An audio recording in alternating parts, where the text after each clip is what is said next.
I've started collecting Australian stories, and one of my most favourite ones is about Arthur Stace. And some of you will know that name. Arthur Stace was a homeless man who, in around 1931, went to church, and he heard the preacher speak about eternity. And he said, God had placed eternity on everybody's heart, no matter who you are. He was preaching from Ecclesiastes. And he went on to say that only Jesus, the Lord of eternity, could actually unlock that door, could give you eternal life. And Arthur Stace knew that longing. He knew there had to be more than just 70, 80, 90 years if you're lucky, and then nothing. So he walked outside underneath a tree, and he prayed to the Lord of eternity, Jesus. He became a Christian. Now, the interesting thing about Arthur Stace at that time is that he was a homeless man.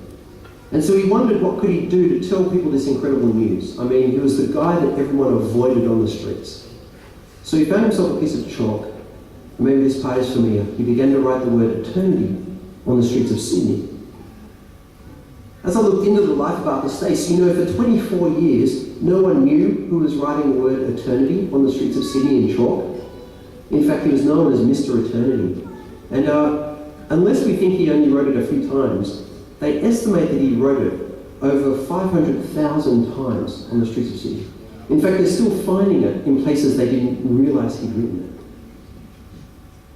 Arthur Stace died in 1967, and there was no real fanfare or mention of that.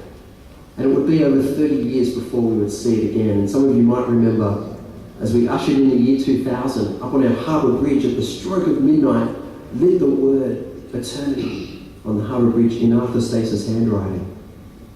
It was a powerful moment, and I remember standing on the Sydney foreshore and being impacted as this word is spoken over, for all intents and purposes, a relatively pagan city, the word eternity. You know, I'm a big fan of Arthur Stace because he responded to the Lord of eternity. But even more than that, he used what little he had, and God used it to have a big impact on a city. And it's a great reminder to me. Arthur Stace never had a microphone and spotlights and a college degree or anything like that. Just a piece of chalk and one word. And God used it mightily. And what that means is that God can use any of us. You know, that's kind of the moral.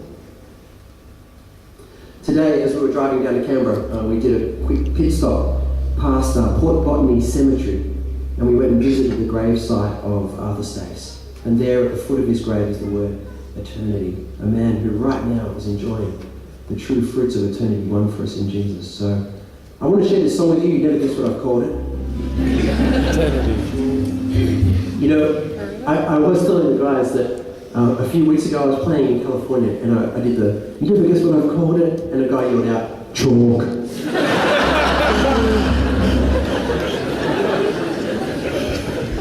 Which was funny for him. So this is eternity.